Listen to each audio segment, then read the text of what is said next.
He walked into his son's room and froze.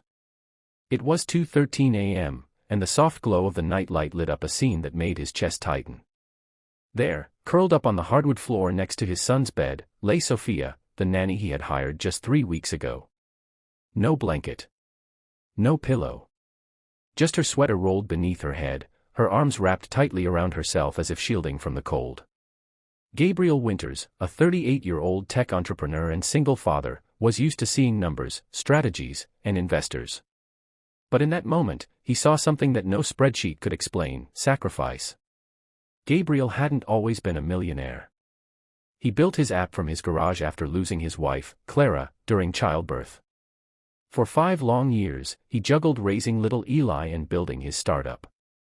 After finally securing a major investor deal, things changed, money flowed in, but time seemed to run out. That's when he knew he needed help. Enter Sophia.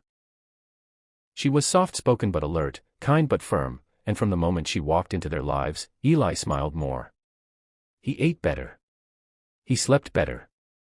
She didn't treat the job like a duty, she treated Eli like family. So why was she sleeping on the floor?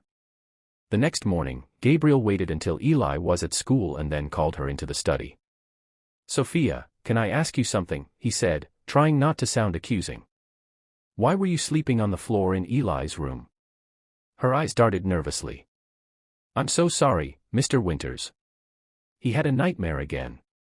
I stayed with him until he fell asleep, and I guess I just didn't want to leave him alone. But the guest room, you could have at least used the couch in the den." She hesitated. "I didn't want to be in your way. And I don't actually sleep in the guest room." He leaned forward, confusion growing. "Where do you sleep, then?"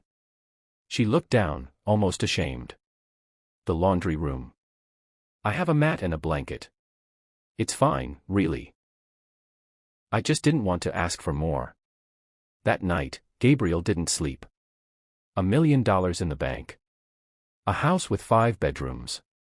And the woman who was practically raising his son was sleeping on a laundromat. His chest ached, not just with guilt, but with something deeper. Remorse for how blind he'd been.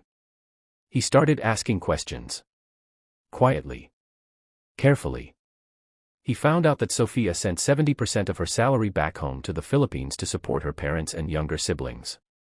Her father was ill. Her brother couldn't find work. And her mother had nearly lost their house due to overdue payments. Sophia never asked for a raise. Never complained. She just worked and gave. 2 weeks later, Gabriel told her they were going on a family errand. She looked surprised but nodded. He drove her and Eli across town to a cozy, sunlit apartment near a park. Sophia was confused. "Whose place is this?" He handed her the keys. "Yours." Her eyes widened, shaking her head. No, Mr. Winters, I can't afford." "You don't have to. It's